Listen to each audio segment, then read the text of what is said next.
quiz. What do you think musophobia is a fear of? And I'll give you a hint. It's one of the most common phobias out there. Fear of mooses? No, it's in fact a fear of mice. And that's what our next myth is about. Okay, let's hear it. The myth is that not only are humans afraid of mice, but also our pachyderm friends, the elephants, are terrified of mice. Like in the cartoons. Exactly, except we're going to test it in reality. I'm guessing the plan here is pretty simple. Why don't you spell it out for me? Well, we get some elephants and some ice and see what happens. Right. Well, the circus is coming to town. I don't want to use a circus elephant. They're trained. I think we need a real elephant, something out of the wild. So we need to go somewhere where elephants wander in the wild. Africa! Let's go to Africa! Where not only do they have a bunch of mice, but judging by the beware of snake sign on the door, they also have a menagerie of other kind of animals too. Hi, are you Margot? Yeah, hi there. Adam, nice to meet you. Margot's menagerie scares the innards out of Adam, but will a full-grown elephant be just as frightened by a harmless mouse? So, Margot, have you heard the myth that elephants are actually terrified of mice? That one again, yes. So do you think it's true? I doubt it. If you think about the size thing, such a big elephant, such a small mouse, there's plenty of other things for them to be afraid of. Rhino occasionally attack elephants. Buffalo would attack. Leopards and lions take youngsters. I doubt a mouse would do the trick. If you've got some mice for us, we'd love to use them as test subjects. Certainly, just over here. Oh, in this bucket? That's an... Awesome. It's hard to imagine that something so small could be so terrifying to one of the largest mammals in the world. But we'll find out. Thank you. Now, we've brought a bucket full of mice. Yes. And I understand you have some elephants. We do indeed, yes. We've also got the lions, the leopards, the big five. Behind me are our test subject elephants. Now, these guys are semi-habituated, which is the only reason I'm allowed to be this close. If we were actually in the wild, this would be extremely dangerous. I've seen elephants in zoos. I've seen them in the Discovery Channel, but being up close to them in their natural environment is something else. They're wonderful creatures. All right, so the elephants are over there. We've got their arch nemesis right here. How are we going to get this mouse to those elephants? Slingshot. Okay, seriously. We need to improvise some kind of mouse delivery system, something that won't freak out the elephants. Well, where there are elephants, there's elephant dung. So maybe we get a ball of dung and we'll dig a hole in it and put the mouse in. And then we'll just yank it over. String. Yeah. That's great. That's a total MacGyver solution. That's exactly what we should do. Let's go find some elephant dung. Okay. MacGyver and elephant dung. Must have missed that episode. You go that way, I'll go this way. Don't get eaten by a lion. Okay. By housing the mouse in some elephant dung, the Mythbusters are trying to make sure that the rabid rodent is the only variable that could scare the elephant. And finding some dung shouldn't be a problem. Well, we've come all the way to Africa. We've got a real treat. Over my shoulder is a wild Heinemann in his natural environment, and he seems, if I'm correct, to be dung hunting. That's important we stay very quiet. They are deadly if provoked. Let's see what he does.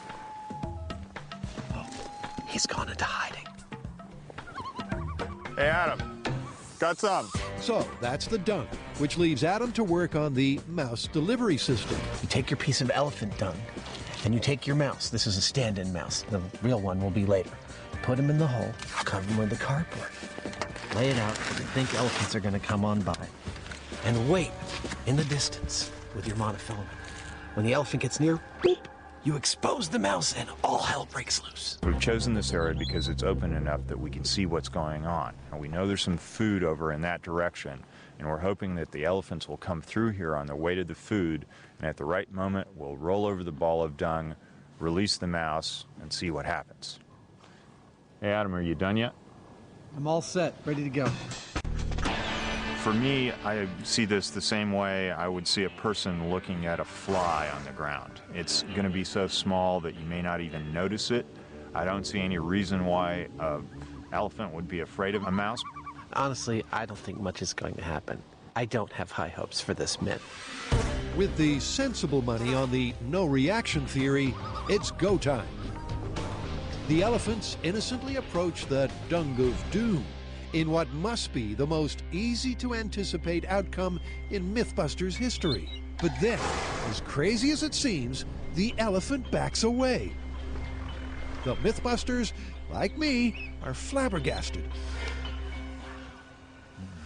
What just happened is a classic Mythbusters scenario. We were all like, yeah, right, this little guy's gonna scare those big guys. And it did. I mean, our jaws just dropped because it was clear as day. The mouse came out, the elephant stopped in its tracks, like, whoa, and then it gently tiptoed away as if this thing was deadly. We all thought this was never gonna happen, yet there it was. There it was, clear as day. But with a result as unbelievable as that, we can't call it yet. The boys are so perplexed that a little more testing is needed. That result was pretty shocking. Yeah, it blew me away. I mean, maybe it was the movement of the turd itself and it wasn't the mouse. Why don't we test it without the mouse? Okay, that sounds good. Let's put him in the bucket and try it empty. But this time, the elephant was undeterred. This is getting ridiculous. He didn't seem to respond to the ball of dung at all, and I think my timing was exactly the same as it was with the mouse in there. It works for me. Elephants are afraid of mice. Not only was I totally wrong in the first test about the elephant not reacting at all to the mouse, but after it happened, I was sure that it was the dung moving. I was absolutely positive that it was the dung moving. So we do another test, the dung moves, the elephant doesn't even notice. It has to have been the mouse. Working on the basis that science is repeatable, the boys are going to retry test 1 to see if they still get this incredible result. All right, let's see what happens. Okay. For the final time, the elephants approach. And lo and behold, in this David and Goliath battle, David wins again. He definitely seemed to take notice of the mouse, like it was a significantly different thing than just the dung. I wasn't dreading this result. I'm always pleased to be completely wrong. I'm more astonished that I'm finishing the day calling something plausible that I knew wasn't plausible when I got up this morning. When I first heard this myth, I'd say I put it in the same category as something like, you know, when pigs fly. But there it was. It happened. He definitely didn't freak out, but he was very cautious. The mouse had his attention. It's that little grain of truth that we always look for in a myth, and there it was. Well, it wasn't a stampede. It wasn't like the cartoons where the elephant freaked out at the sight of the mouse. But the idea that the elephant was cautious around the mouse, I'd say we have to call that plausible. I'd agree. What do you think? Hello.